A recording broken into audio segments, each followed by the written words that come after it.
Welcome to the Agent Upgrade Podcast with your hosts Jasmine Cronetten and Alan Corey, where we learn the strategies of top producing real estate agents so you have the tools to upgrade your own real estate career.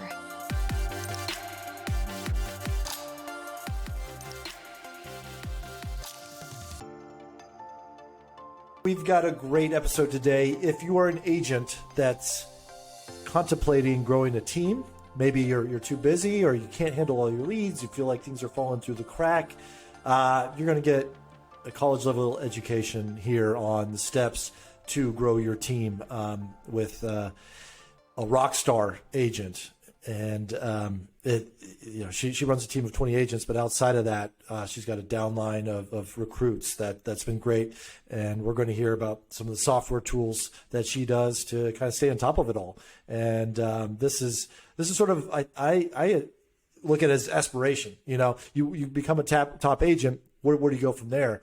You know, a lot of top agents are running around with trying to put out fires, and Kerry Lucasse here tells us, basically what your goal should be once you reach a certain level of being a broker. Yeah. And she's been, I think she's been in business for about 16 years. But what I find most fascinating about Kerry is that she has created this beautiful multiple streams of income type of a setup. Where she's not running around with her head cut off all day long trying to show properties, this, that, and the other. She's very, very scheduled, very organized. She has apps. She's very, very just a really good business person. And I think we're going to learn some amazing tricks from her and hopefully get everybody inspired to grow their business and take it to the next level. So stay tuned. We're going to hear Kerry Lucasse, Urban Nest Realty in Atlanta. She is going to blow your mind. So let's get to it.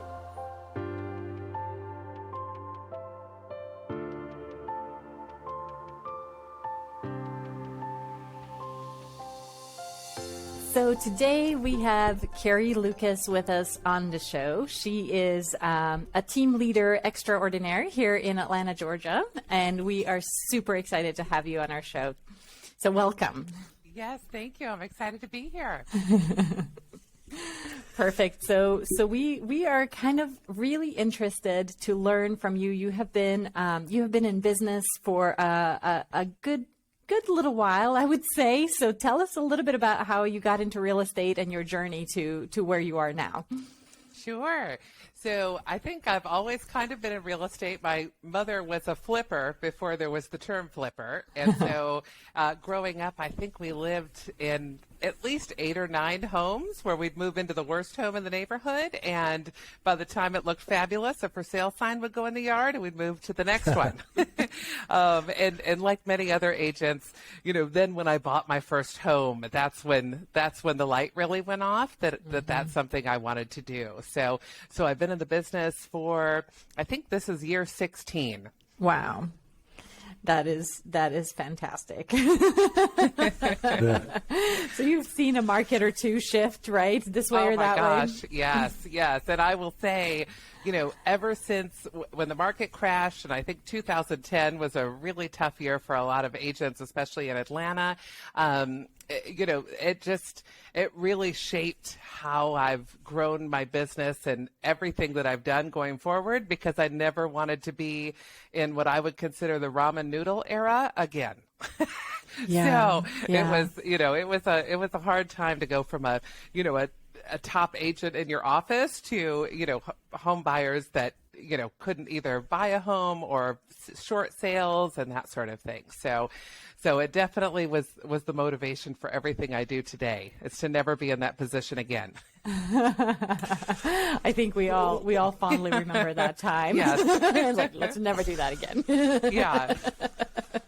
So I'd like to dig deeper on that. So what are the steps that you've taken to not, basically to make you recession-proof as a real estate agent? Well, I would say definitely having multiple streams of income coming in, whether it's, you obviously have your traditional real estate sales. I also have a team. So you have, multiple 20 agents who are out selling homes as well, and you get a percentage of that, and doing a lot of lead generation and helping those agents obviously sell more homes. And then also I'm with a company that has like a revenue sharing model. So I have agents all around the country selling homes, which also helps. If my local market isn't doing as well that month, someone in California or in Massachusetts might be having, an incredible real estate market. So I still keep getting my revenue share every month. And then also, too, I've done a lot of investing in startup businesses and investing in homes and just trying to have multiple streams where you have a little bit of passive income coming in every month just to offset those periods of time, like when we had the lockdown with COVID. Just having that additional money coming in really helps things along. Wow. So you went from, like you called it, the ramen noodle period to saying, hey, this is tough. Why don't I grow a team of 20 agents? How do you get from one side to the other? Well, good question. So I guess when I first started, I was working with an agent where he was one of the only ones in Atlanta that had his own. That was back when agents just had their single page brokerage website. And he was one of the only agents in Atlanta that actually had a full blown website with the whole MLS feeding into it. And so I was working a lot of the leads from his site, and within 9 or 10 months, I decided I needed to start building my own sites. So I started working on that and, kind of self-taught all the way through. But it got to the point where I had so many, this is before Zillow and before, there was so much competition out there, but I had so many leads coming in organically without running any ads that I couldn't handle them all myself. And I was worried about my reputation and the reputation of my website.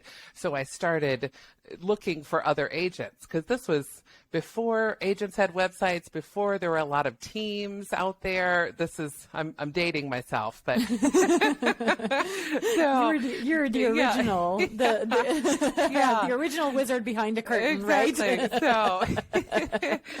Right? So, but yeah, and so once I started, farming out all the different leads that I had, where, if I live in town Atlanta and a lead came in Woodstock, it just wasn't worth my time, to drive all around the countryside anymore. So I just started finding agents in different parts of Metro Atlanta that were my go-to people for all of those leads that came in. And then once I started getting those referral fees, coming in from all of their sales, then I think the light bulb went off that I don't have to run around like a chicken, all day on Saturday and Sunday and do this. Instead, I can help other agents grow their businesses. Mm-hmm.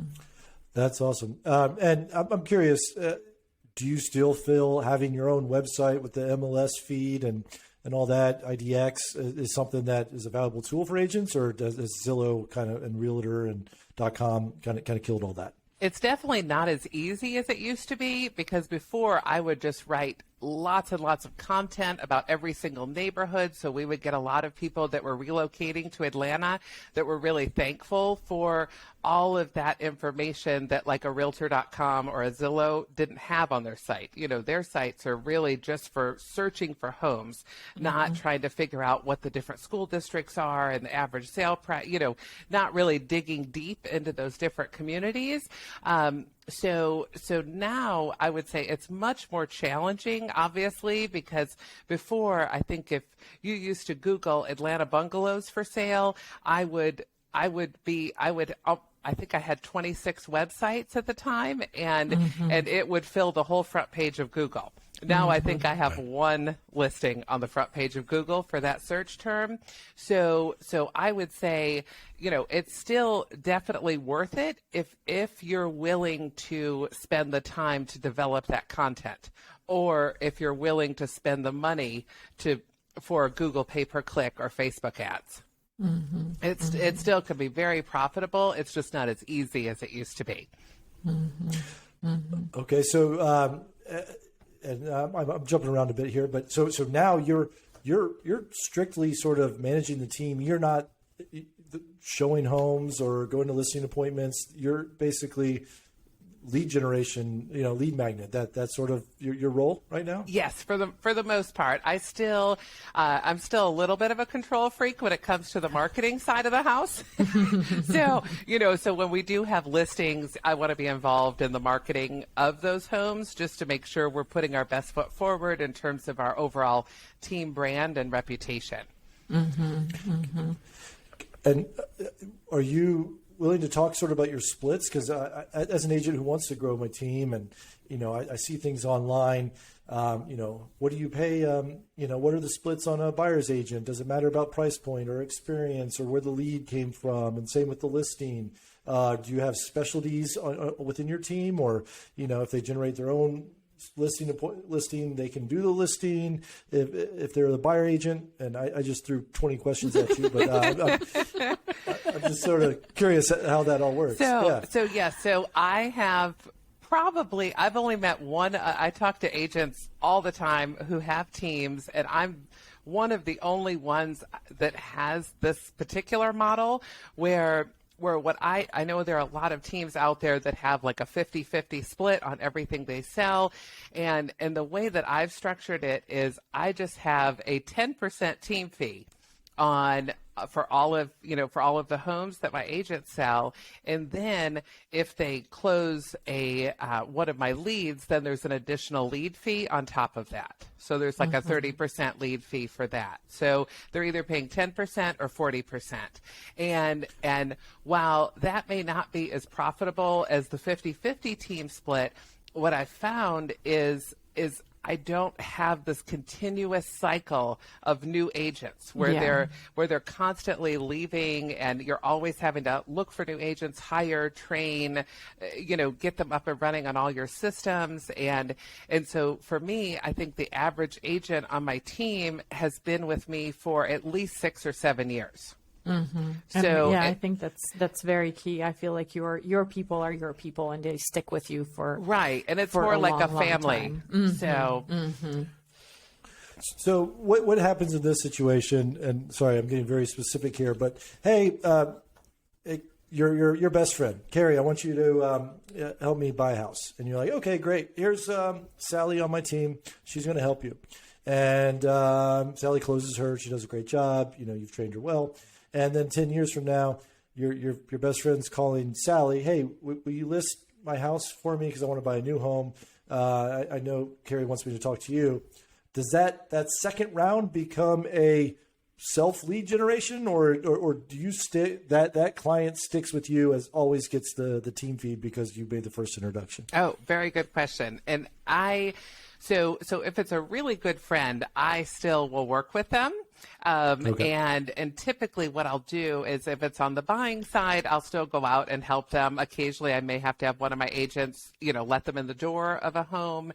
And then if I have a friend who's listing their home, I have, 2 listing agents on my team that I work with where I still handle all the marketing. I'm in close contact with my friends, and then they handle more of like the negotiations on the contract and the contract to close piece.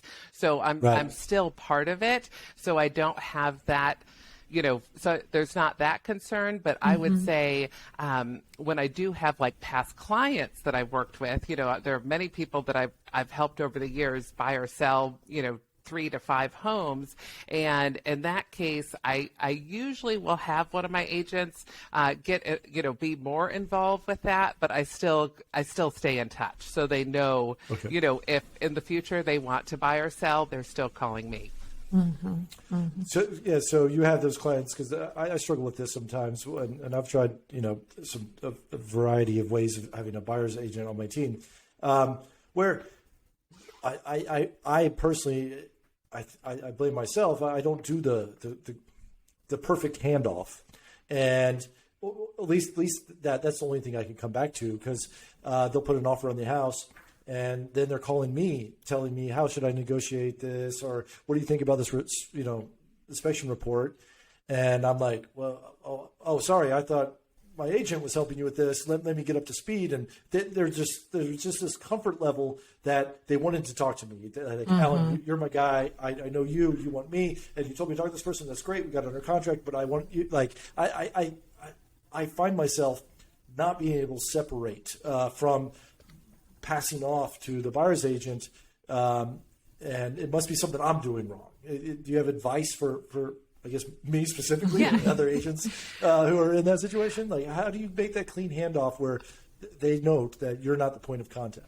Well, I would say, so in our listing presentation, right when we meet with a client for the first time or a repeat client, we'll actually break down all the steps of the transaction, because in some situations with our listings, they may be working with 3 of us. So we break down that, this agent is going to be here to help you with all the staging and getting everything set up. I'm here for all of your marketing questions, and I still send them their weekly marketing update so they know I'm involved. And then this agent will handle everything once you're under contract. And so every now and then I will get that same kind of phone call where they're like, we trust you, Kerry. We want to hear your opinion. And in that situation, I'll start to get up to speed, but I'll also do like a 3-way and bring my agent in. So we're all on the phone together, and then and then usually I don't get any other calls from that same client, because they understand that that the other agent is the one who's fully up to speed on everything. Got it. And then I'm curious. So you say that person buys a house, and you being a marketer and team and lead generation, I would imagine you follow up with that client fairly regularly. In some sort of drip campaign or checking in on home anniversaries. I would imagine there's a lot of scenarios where maybe not how you run your team. You probably close deals where you've never met that client, and you don't even know really the neighborhoods that they bought in. How do you then follow up and say, oh, hey, by the way, I'm Kerry and I run this team? Or are you sort of involved in every lead at every point, just so they have a name and face to kind of see who's leading the charge? I guess I would say I really let the agents on my team do a lot of that. I mean, we do send out, we use Follow Up Boss to manage all of our past clients and our current leads. And so we'll set up things like anniversary dates and that sort of thing and send out, drips that for all of that. But for most of the time, I let all the agents on my team follow up with them, because I consider that, if I wasn't involved in the transaction at all, if I just handed them a lead, then that's their lead. That's, it's up to them to keep in contact and continually build upon that. And then, so you sort of let them run with it, and they're like, this is your lead, this is your client, you're going to build a rapport. And I guess if I know you've already said that this doesn't happen very often, but if that agent leaves, you're okay with saying, hey, you've nurtured that relationship, you still get that client even though you're leaving my team? Yes.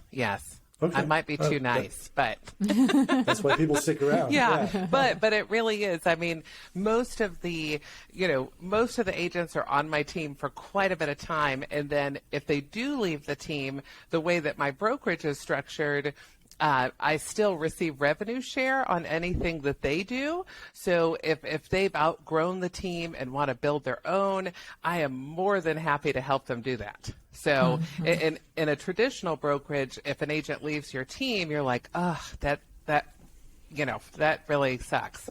And you have nothing else you can do. But the way that the model is with my current brokerage, I am thrilled for them to go out and keep building and keep growing. Okay, so maybe we can talk about this brokerage. Is this a national chain brokerage that you're referring to? Yes, it's EXP Realty. So we have a revenue sharing model where if you introduce agents to the company and they introduce agents to the company and you help them grow their businesses, then you receive like EXP of the split that they take. They share that back with the agents that are helping the company grow. So it's really amazing how it works.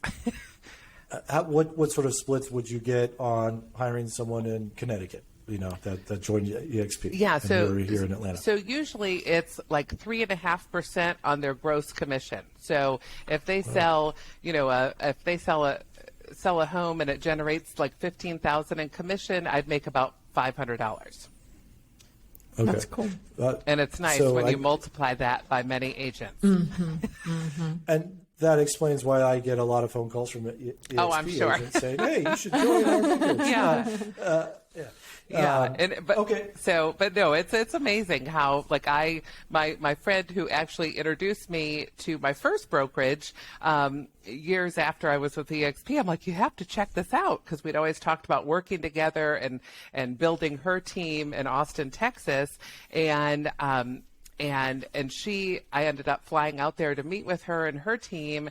And by the time I got there, our 4-person meeting turned into about 35 agents where word had gotten out at the office, and almost all of them joined. And it just, even including the owner of their brokerage. So it's amazing how it can just spiral. Yeah. Well, so the pyramid. So you get Jane Doe hired, and she's a productive agent, and then she recruits agents maybe under her team or in other cities. And do you get her downline sort of splits as well? Yes. So you get it for I think seven layers. Oh, wow. Yeah. Okay. And I think Kerry, for you, the income that you get from all the agents that you have working for you versus the income that you get for all the agents that are out there, right? Your team versus everybody else. I would say that that income is equal or maybe even greater with all the agents that you have in your downline versus just your team itself. Yes, much greater. Yeah, I feel like you have really, really you've just grown that part of it. For you, it's yes, you're generating leads, you have your team, you're helping, but really this is a whole another, you took it to a whole another level, way above anybody else that I have talked to.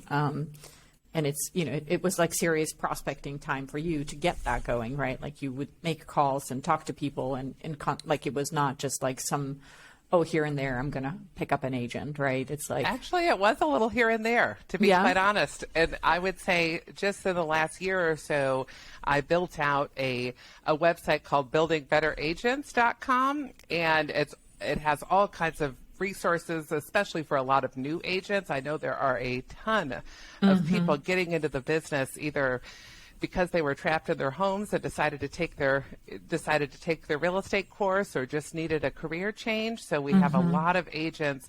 So I have a whole training program behind the scenes of my Building Better Agents website for new agents and for people who are trying to build their own teams.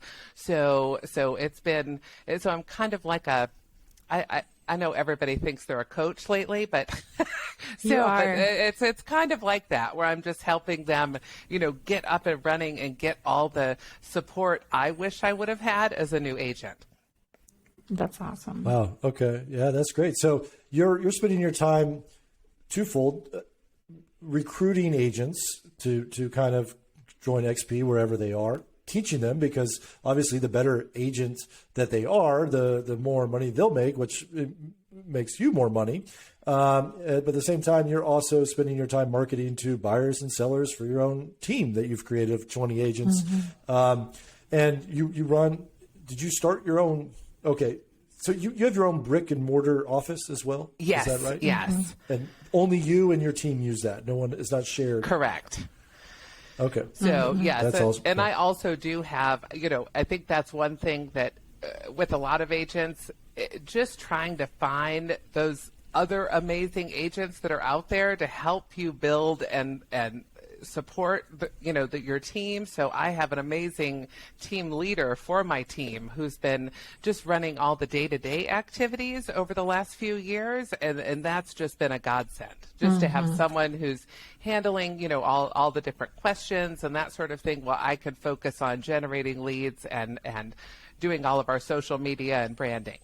So you don't get dragged into like the day-to-day contract kind of stuff and what do we do exactly. with this? So you've really that's what I find most fascinating about you, Kerry, is like how you structure your time. Like you're just one person, but I feel like you have built this like incredible machine just by being able to stay like so focused and so segmented on how you schedule your time and just little by little. But I also, at the same time, I feel like you're really just like always on the leading edge. You're always looking for that next thing. Like now there is maybe more people that are talking about, recruiting for EXP or EXP stock, but you were like, EXP stock was like 10 plus 20 years ago. You were like in when it was like 0.01 cent. Yeah. Yeah, no, it's definitely been life-changing. So yeah.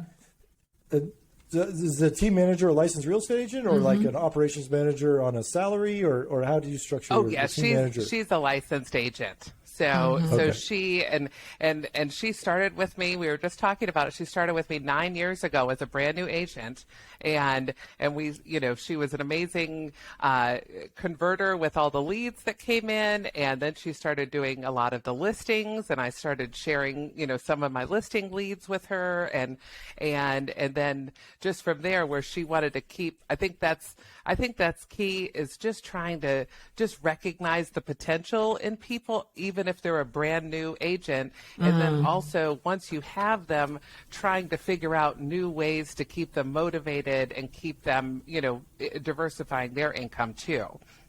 Right. And so when you get a lead, how do you know which of your 20 agents gets that lead? I guess a lot of the agents that we have are all over our metro area. So usually what we do is, we want whoever is coming in through our website, we want them to end up with a local expert. We don't want them to end up with an agent who just drove an hour and a half in rush hour traffic to meet them in a neighborhood they've never seen before. So we try to get agents who are focused in different areas around town, and then when the lead comes in, we just know it's going to go to one of these two agents.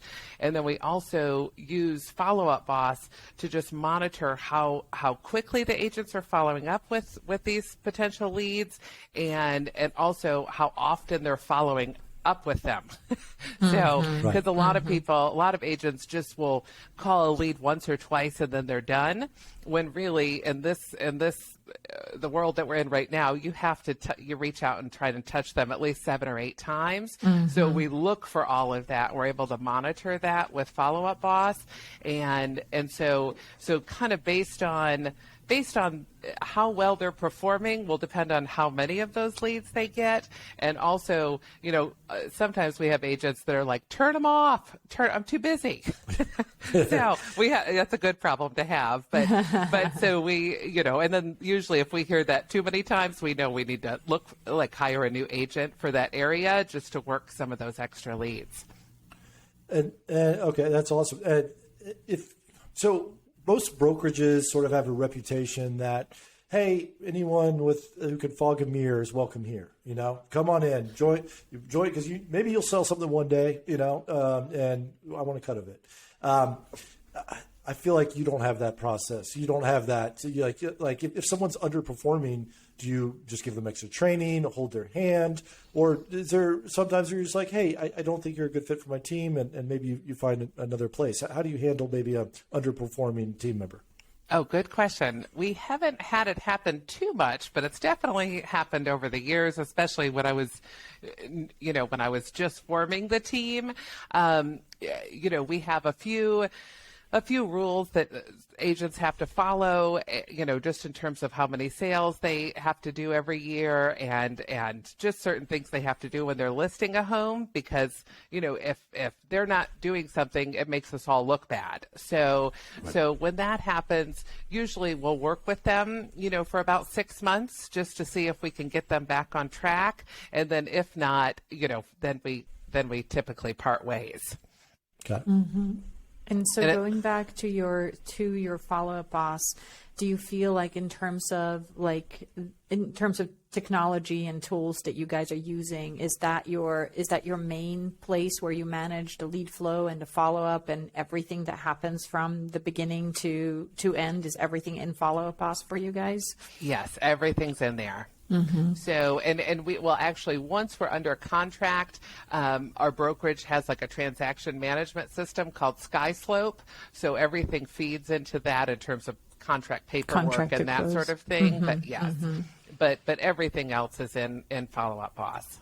And are you guys doing just like email campaigns, or are you doing like video, text, calls? How do you structure those campaigns and follow-ups with just the leads, especially like if they're like online leads?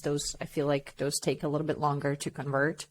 Do you guys have anything that you've figured out that works specifically good in terms of whether it's video content or just you old email campaigns? Yeah, I think a lot of it, we haven't done a lot of video yet, but I think so much of whatever you're doing when you're following up with the leads, because I've looked through, different companies have, drip campaigns that are set up for you, and some of them are like, hey, what's up? Are you ready to look at houses? And it just, they're just kind of cheesy, and they don't sound like my team. So just creating, campaigns that don't feel like drip campaigns, and then we have all kinds of like alert systems in place with Follow-Up Boss. So when you need to send them something much more personal. So I think trying to always add value, whether it's, sharing your favorite mortgage lender, or sharing a recent, blog post on our site, about what expenses to expect when you're buying a home, or, just keep sending them different things to add value has really helped. And we have what we try to do with a lot of the leads is just alternate between email and text. Email, text, phone call, and that seems to really work because everybody has their own preferred method of communication. So you just need to find the one that works for them. And so this is awesome, Kerry. Thank you for sharing all this. I feel like the sort of the life cycle of a real estate agent is, hey, I'm always on call because I'm new. I'm just going to go wherever. I want to drive wherever. I'm going to chase every lead, and then that you kind of figure out your niche, or you got referrals, and so you're still driving around everywhere, but it's maybe a more condensed area, or you feel comfortable. You got enough business saying no to things, and then you're a top agent would be maybe the third stage, and you've got to grow a team, but you're still working 80 hours a week, trying to just put out fires and say yes to everything and pass on the lead and training. I feel like you've reached the pinnacle of a real estate agent's career. And I'm curious, what is your, are you 9 to 5, 5 days a week? Are you working weekends? What's your sort of schedule now that you've made for yourself? Well, I guess about a year and a half ago, I started using one of those calendar apps, and where people can schedule time with me. And that was life-changing because I could, dedicate Wednesday mornings are the day that, anyone in my revenue share group can call me and book time with me. And this is I have everything kind of segmented. So I know when I wake up in the morning what I'm supposed to be doing. And that, to me, that's been life-changing. Just having that, where you just have those 30-minute meetings booked, and it's been a huge time saver. But I would say most of the time it's probably 9 to 5. But then when I dive into like a new project, I can easily do an 80-hour week, but it doesn't feel like work as much because I'm excited about what I'm doing. Right. And what's the calendar app that you use for that? Well, I know Calendly is a big one, and I was using Acuity. I use Acuity too. You do? Okay. Yeah. And I just like that you can have multiple calendars for different situations. So everyone, depending on the group that I'm sending it to, they have their different days that they can book things. Yeah, I think. Okay. This is it's on your website, right, Jasmine, or something where or email. You just say, "Here's my link to my calendar." A link to my calendar, right? Yeah. So for me, I also just like Kerry, like you were saying, like I have, whether it's a new client or a client under contract or a client that's purchasing versus refinancing, right? I have different links, and the interesting thing is also like you can have like if it's like a new client that you're meeting with for the first time, you can have a quick little client intake form as they're booking the appointment, or it's like, hey, answer these 3 questions. So when they come to you, you already know they're looking to buy in this neighborhood and this price point, and then you kind of like you have the data prepared. So I find Acuity useful that way. I don't know if the other calendar apps do that, but Acuity is really good about letting you have like a few different calendars that all feed into the same, right? And you can kind of segregate which way you need to go with that. What does that cost you guys a month? $20, $25. Oh, wow. Something super cheap, I think. Yeah. That's one of those that I'm more than happy to give them my money. Yeah, please take my money. And I kind of stumbled into it because I had issues with Calendly. It was just not wanting to sync all my calendars, and it was just giving me a hard time. And then I was like, Acuity was not my first choice, but then I'm like, hey, dude, this is amazing. I love it. Yeah. I'm really it works good with perfectly. it. And like I have my other website that's more about like real estate training and coaching.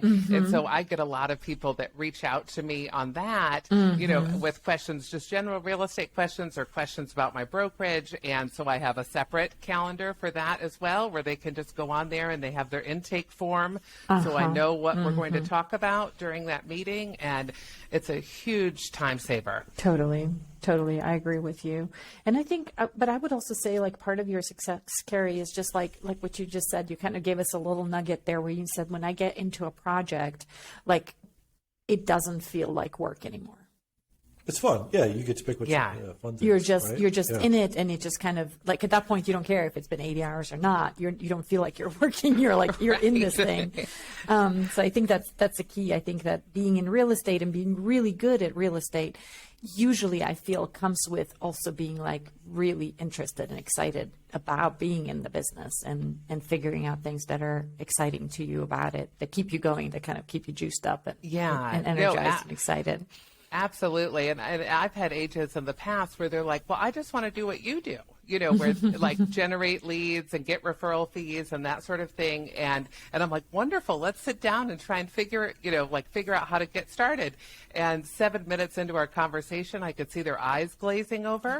and I'm like, you hate this. You will not do this. You will not enjoy doing it, which means you won't stick with it. So as an agent, I think it's so important just to find, there's so many different ways to market yourself and promote yourself, but just trying to find what you're actually going to enjoy is going to be huge. So like the one agent where he wanted to do the website, lead generation piece. And when I saw the eyes glazing over, I knew, I'm like, you're very social. You love to entertain. You love to cook. I'm like, why don't you start having housewarming parties for all the buyers that you're working with, and invite all the neighbors on the street and invite all of their friends. And then that way you can cook, you can be social, you can have fun.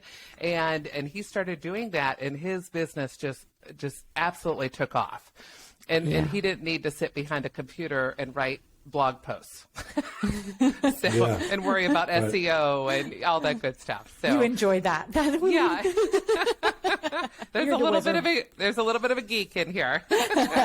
So I love it. I think maybe if you guys are good with just kind of switching gears a little bit and talking about the current market and seeing, Kerry, what kind of thoughts do you have on whatever is going on right now with the low inventory? Especially, I feel like you have a little bit of a broader view because you have agents working for you all over the place. Do you have any words of wisdom on how you're training your kids to deal with low inventory and offers that 50 offers in and not getting accepted, kind of a situation. Any words of wisdom to offer?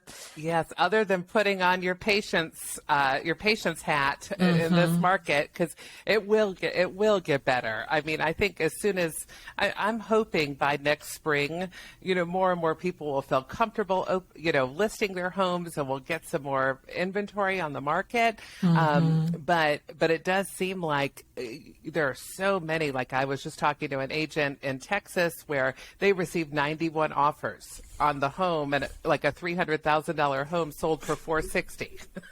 Wow. So, and I was actually just showing some friends a home here in Morningside where it was like $2.8 million, and I think that had multiple offers, and I think it'll sell for crazy. over $3 Crazy. So I would say, I think the biggest thing too is when you first meet with your buyers, some of them aren't paying any attention to the news. Most are, but some of them aren't. And sitting down with them beforehand and helping them understand what this market is like and what they're up against, one, make sure that when they lose that first bidding war, that they don't think it's your fault. Right. I think it's really they important don't get mad that at you. Yeah. you really need to prepare them. And also too, you may tell them it weeds out some of your buyers who just aren't ready to buy right now because they either don't have the extra cash to offset the lower appraisal, or, they can't go as high as they need to go in order to win the bidding wars. So just sitting down and kind of explaining what's happening and mapping out a plan of attack for each client, because every client's going to be different, I think will go a long way. And even if they decide to put their home search on hold, for a few months, they're still going to come back to you. Yeah, I agree. I think that's absolutely key to just, I feel like a lot of agents, the feedback that I'm getting back from the street is like that the buyers are getting frustrated with the agent as if it was their fault that they have to keep making offers. Right? Yeah, I'm experiencing that. It's a bit of a double-edged sword because they're like frustrated because we haven't won a bidding war. And then I'm like, okay, we're going to win the next one. You're going to have to waive the appraisal contingency. You're going to have to maybe even have 0 days due diligence. And, and I walk them through this line and we'll get under contract. And they're like, wait a minute. Then they're nervous. They're like, well, what about the appraisal contingency? What if it comes in 5,000 less? And I'm like, right. That's the trade-off. You either win the bid or you don't. yeah. And then you have all these risks, or as discussed multiple times before we made this offer, we continue doing what we're doing, and we're not going to win the bidding war. So it's you're happy with me or not? Like, you almost can't win. And I put it. I'm in a bit of a situation where I can't justify paying $50,000 over this house. Like, I have no data that supports this. The only data I have is there's 20 other offers willing to do the same. And the appraiser is a neutral third party, and maybe they see it your way and maybe they see it my way, and we don't have an appraisal contingency. And I know this is scary, and I'm trying my best. Well, one thing that I noticed that just this week, FHA made a change where they no longer need us to include an active listing. Because in the appraisals, you would have like active listings that had to be included in the comps. And so that was a change made. And I think that's specifically because properties are selling for over asking, right? And so if you include a $300,000 as your comp, that's listed for 300, we all know it's going to sell for 350, right? And so they removed that because I feel that the borrowers that are suffering the most right now are our first-time home buyers, the kids that have 3% down or 3.5% down, right? Like, how are you going to win a bidding war? Like, if you have barely $10,000 for a down payment, like I'm really like, if either one of you has any ideas, I'm all ears about how to even get your foot in the door if you only have a 3% down payment in this market, I mean, maybe we can brainstorm this. Could you not have a financing contingency? And maybe you have a pre-approval letter where this person is conventional 5%, but they've chosen to do an FHA, right? You close in 30 days, and it's like, hey, I put down a lot of earnest money. I'm going to get to the finish line, and I'm pre-approved for 20% down FHA, but I'm really going to do a 3.5% FHA. Do you think that would work or not? Yeah, I mean, I think that could definitely work. I feel like I don't know if you're going to have no financing contingency. Do you even include a financing contingency exhibit in your contract? No, right. But you still have to provide a pre-qualification letter. Pre-qualification letter, yeah. That would say the 5% down conventional. Because it seems like that FHA deals are just having such a hard time getting accepted right now, yeah? Oh, yeah. Definitely. Because of, I think because of the appraisal contingency that runs all the way through closing. So that's rough. Mm-hmm. Yeah. And then usually in that situation and in that price point, the under like the FHA price point limit, usually you have cash buyers too that have jumped into the bidding war, and so many times the seller will just go that route. Yeah. But I think, just going, like I've heard about a lot of agents recently, like listing agents, where they will create a seller wish list for their seller, or, to share with the potential bidders to let them know, okay, obviously price is important, but what's also important is that they get 2 weeks after closing to move out, and, we don't have a financing or appraisal contingency, but just making sure that if you're the buyer's agent, that you're either getting that wish list or you're calling the listing agent to find out what exactly it is that you can do. You're willing to bend over backwards. You may not be a cash buyer, but you're willing to bend over backwards, to make sure that the sellers are happy and pick you. Yeah. Include a 1-year free Netflix subscription. That seems to go a long way, right?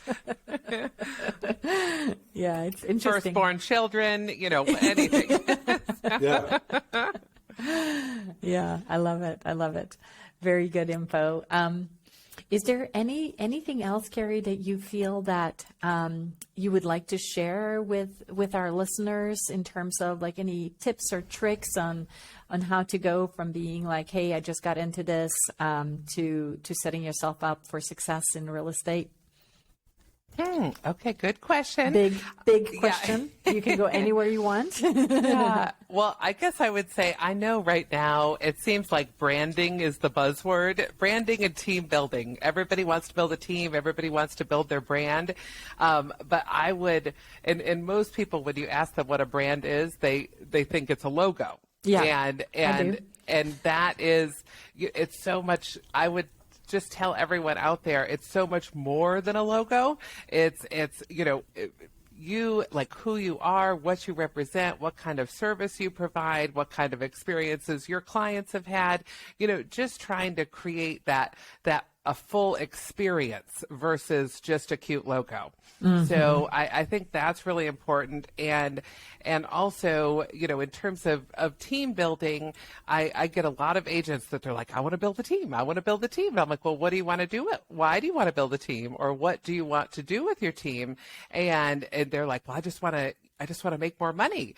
And I think if you do want to build a team, it's not necessarily easier than selling homes. You already know how to sell homes, but it's a whole different ball game. And just making sure that you have like a benefits package for your team that's going to be attractive to potential agents and keep them there in the years to come. I think that's something you really need to think about before you jump in with your cute new logo. I love this. To sort of first piggyback off the brand comment, I think it was Jeff Bezos has this famous quote that says, your brand is what people say about you when you're not in the room. Yes, I love that. And that completely makes sense. And two, so team benefits package, are you referring to more than your 10% team fee split or 40% total if you provide the lead split? What other benefit package do you have for your team? Yeah, I mean, I guess I would say if people are going to join a team and they're going to give you any sort of split of, what they're earning, what do they get in return? So, pulling together, it's, like with my team, happy hours are the key thing that everybody loves the most, even though we haven't been able to do those recently. But it's everything from like I use Canva. It's like an online graphic design tool, and it's free. You can do a paid version, but they have a free version.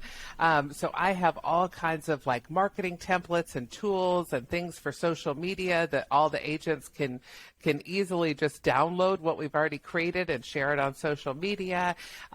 We have, lots of coaching and hand-holding and camaraderie with the team, and we pay for their signs and their business cards, and just a lot of things that when agents are trying to weigh whether or not they want to just be an independent agent on their own, or if they want to join a team, before they're going to hand you 50% of what they're making or whatever the percentage may be, you really need to be able to show them what you're going to give them in return.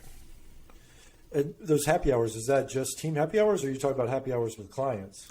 Usually it's team happy hours, and then occasionally we do like client appreciation parties and that sort of thing. So those are always fun. Yes. I love it. Well, this has been very informative, Kerry, and I want to be you when I grow up. That's been my goal as long as I've known Kerry. I want to be like her. Yeah. I love it. And I'm probably older than you, but I aspire to build your business. I think a lot of times my struggle, this is just my personal stuff, is I love the real estate aspect. Like you said, I'm social. I want to be looking at homes. I'm nosy. I'm sticking my head in all the new construction projects. What's going on? Oh, I might have a client for this. But as I get older and my kids get older, I want a routine. I would rather do a 9 to 5 for myself and let my agents on my team grow. And I can better serve them being a lead generation, let them sort of hit the roads and drive all weekend all over places. But I've got to learn to enjoy those projects, the marketing aspects of it that you do, and really kind of, what can I do to drive clients to my team and make that enjoyable, as enjoyable as looking at homes. And I still love the going out and looking at homes. That's why I still like working with friends, to go and just kind of keep my little pinky toe in the water. So, but just trying to find that balance is sometimes hard. I love it. Yeah. Wonderful. Awesome. Well, thank you so much, Kerry. You are amazing. We're so appreciative of having you on our show and sharing all your wisdom and sorcery. Peek behind the curtain a little bit. I love it. To see what's going on back there. That's cute. Well, thank you for having me. This is fun. What if people wanted to get in touch with you or join your team or learn more about everything you've taught us today? What would be some ways to get in touch with you? Sure. You can call me directly at 404-432-1844, or you can pop by my team website. It's urbannestatlanta.com. Or you can also check out my tips and tricks for agents website, and it's just called buildingbetteragents.com. Well, you're doing it all. Triple weapon, Kerry. Thank you very much for joining us in Agent Upgrade. This has been great. Oh, thanks for having me. Thank you, Kerry. Thank you for listening to the Agent Upgrade podcast. If you are an agent looking for a new mortgage lender, start with Jasmine at jasmineteam.com. If you want to learn about real estate investing and working with investors, check in with Alan at thehouseofac.com. See you next time on Agent Upgrade.